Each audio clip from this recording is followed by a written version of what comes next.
Hello traders, my name is Prakhar Vishwakarma and welcome back to traders हराके। आज के इस वीडियो में हम निफ्टी का प्री मार्केट एनालिसिस करेंगे। इंपॉर्टेंट लेवल्स, प्राइस एक्शन और बाय सेलर की साइकोलॉजी डिस्कस करेंगे। और इस वीडियो में सिर्फ आपको एजुकेशनल पर्पस के लिए जो भी कंटेंट है वो प्रोवाइड किया जाएगा, ना कि कोई बाय सेल एडवाइस मैं दे रहा हूँ। ठीक है, तो सबसे पहले बात करें वन डे के डेली टाइम फ्रेम में एक शूटिंग स्टार कैंडल टाइप का एक फॉर्म हो रहा है।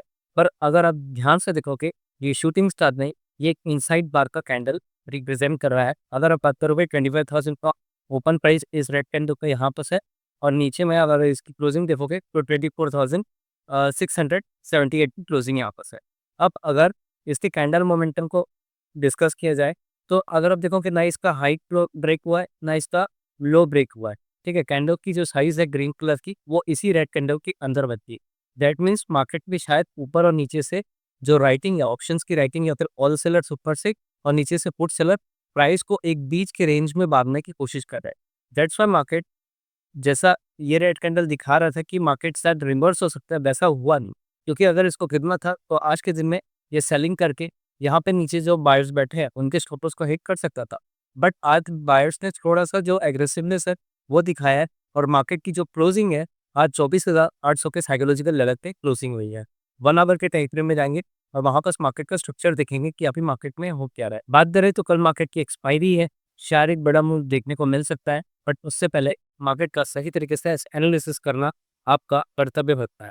क्योंकि अगर आपने थोड़ा सा भी गलत एनालिसिस या अपनी गलत मार्किंग की या फिर साइकोलॉजी आपकी गड़बड़ाई, तो मार्केट में आप गलत तरीके से ट्रेड लोगे और आपका गीटा डीपीए जो होगा शायद आप उसके शिकार हो सकते।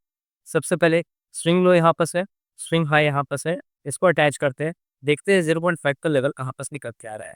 अगर आप देखोगे तो मार्केट का जो 0.5 का एरिया है वो नीचे है, और आज मार्केट अपने 0.3 के एरिया से सपोर्ट लेके ऊपर गया। ठीक है, अगर इसको आज के दिन में अगर नीचे आना था सपोर्ट लेने के लिए, तो 24,600 का साइकोलॉजिकल लेवल जो है वो क्रैक करके ये यहाँ पे इस ट्रेंड का 50% एरिया ले सकता था। बट इन फ्यूचर में ये एक ट्रेंड का जो 50% एरिया रहता है वो इम्पोर्टेंट होता है। जब तक मार्केट इस 50% एरिया के नीचे कोई क्लोजिंग ना दे रहे, तब तक इस ट्रेंड का जो पावर रहेगा वो वीक नहीं कहलाएगा। अगर कोई कैंडल क्लोज कर देता है 50% एरिया के नीचे, मार्केट ट्रेड करने लगता है, तो हो सकता है एक रिवर्सल देखने को मिल जाए। बट मार्केट में ओवरऑल अभी जो बायर्स है वो एग्रेसिव है, तो उसमें हर सपोर्ट पे आपको बाय अपॉर्चुनिटी मिलती है। और एक अफ्रीन मार्केट में आप सपोर्ट को ज़्यादा प्रायोरिटी देते हो, ये आपको ध्यान। ठीक है, 15 मिनट के टाइम फ्रेम में चलते हैं और यहाँ पास अपने इंपॉर्टेंट लेवल को डिस्कस करते हैं और साइकोलॉजी थोड़ा सा जानेंगे। ठीक है, अब देखो आज के मार्केट में जो एक अप ट्रेंड देखने को मिला, फिर सेकंड हाफ में वापस से मार्केट नीचे आ जाए, यहाँ की जितनी भी लिक्विडिटी थी सबको ग्रैब किया, फिर सेकंड हाफ में मार्केट जो है वो एक साइडवेज रेंज में अपने आप को बंद करता है। अब टोटल अब मेरे को ये बताओ कि यहाँ पास लिक्विडिटी सबसे ज़्यादा फ्रेश लिक्विडिटी कहाँ पर अवेलेबल है। सबसे ज़्यादा फ्रेश लिक्विडिटी इस ये जो एक हैमर टेक्स है या फिर एक ड्रैगन फ्लाई डोजी बनाया है, और सेकंड कैंडल की जो क्लोजिंग है वो ऊपर भी है, इस एरिया में 24,700 के लेवल पे हाई अमाउंट में लिक्विडिटी नीचे के लिए अवेलेबल है। ऊपर के लिए लिक्विडिटी कहाँ पर है, 24,950 के लेवल के है। अब इसके रेजिस्टेंट को और सपोर्ट को मार्क करें तो ये कुछ ऐसे निकल के आएगा। ये हो गया टॉप के लिए रेजिस्टेंट और नीचे के लिए सपोर्ट यहाँ से 24,700 का साइकोलॉजिकल जरूरत।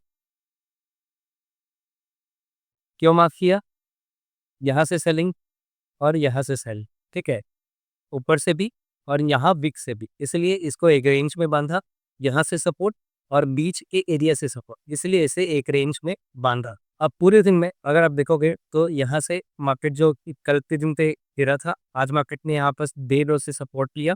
ठीक है, और यहाँ पर कल की जो क्लोजिंग थी उसका भी मार्केट को सपोर्ट मिला। मार्केट एक अच्छा अप ट्रेंड मूव दिखाता है, 24,900 पे लेवल के पास पहुंचता है, वापस से सेलर जो है वो एग्रेसिवली सेलिंग करते हैं। इससे यहाँ पर क्या आइडेंटिफाई होता है कि इस एरिया में और इस एरिया में हाई अमाउंट ऑफ सेलर जो है वो सेलिंग प्रेशर बना के बैठे हैं। मतलब कि जो बल्क सेलर्स है वो ऊपर में बैठ के सेल करना ज़्यादा इंटरेस्ट ले रहे हैं। ठीक है, इसलिए यहाँ से सेलिंग, यहाँ से सेलिंग। जब एक जगह से 2 बार सेलिंग आती है या फिर एक जगह से रेजिस्टेंट या फिर सपोर्ट हो, उसी जगह से बार-बार अगर आपको सेलिंग और सपोर्ट एरिया पे बाय देखने को मिलता है, वो एरिया उतना ही वीक होते जाता है धीरे-धीरे। और यहाँ पर एक दूसरा ट्रेंड आपको देखने को मिलेगा, ये है दूसरा। यहाँ पर ये आपका हायर स्विंग, ये आपका लोएस्ट स्विंग। इस ट्रेंड का 50 से 60% एरिया हम निकाल सकते हैं। ठीक है, उसके लिए हम पिवट रिट्रेसमेंट के टूल को यूज़ करेंगे और टॉप स्विंग हाई से लोएस्ट स्विंग या फिर बॉटम के स्विंग को अटैच करेंगे। इसको थोड़ा एडजस्ट करेंगे और एग्जैक्ट अगर आप देखोगे तो 0.6 का इस साइकोलॉजिकल लेवल 24,950 के लेवल पे ही आ रहा है। इसी वजह से ये जो रीटेस्ट है आपको आज के दिन पे देखने मिला, बिकॉज ऊपर में क्या था, 24,950 का साइकोलॉजिकल लेवल रेजिस्टेंट प्लस 0.6 का फिब रेजिस्टेंट अवेलेबल। ठीक है, इसलिए मार्केट में एक शॉर्ट कमिंग देखी है। अब साइकोलॉजी क्या है, देखो सबसे ज्यादा स्टॉप लॉस ऊपर की तरफ है, ये तो डिफाइन होता है बिकॉज मार्केट में सबसे ज्यादा इतने दिन से देखो 1 2 3 ये 4 चौथे दिन से, और यहाँ पर क्या है 24,100 का लेवल। ठीक है, और यहाँ पर क्या है 25,000 का साइकोलॉजिकल लेवल है। अब इन हर साइकोलॉजिकल लेवल पे अगर आप देखोगे तो सेलर जो है वो एंट्री में ला रहे हैं। यहाँ से सेल करने की कोशिश, यहाँ से सेल करने की कोशिश, फिर यहाँ पर 24,950 से आज सेल करने की कोशिश। 1 2 3 तीन जगह पे आपको लिक्विडिटी देखने को मिलेगी, जहाँ पर स्टॉप लॉस जो है वो प्लेस करके मार्केट को नीचे ट्रेड करने के लिए जो सेलर्स है वो एग्रेसिव है।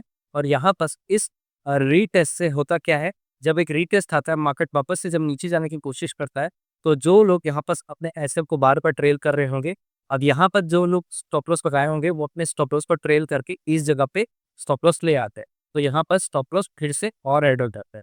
ठीक है, इसलिए यहाँ पर लिक्विडिटी अवेलेबल है। अब पूरे दिन में अगर आप देखोगे तो मार्केट को अगर नीचे जाना था तो वो जा सकता था, बट नीचे साइड लिक्विडिटी नाम में ऐसे ये ऊपर की तरफ गया है।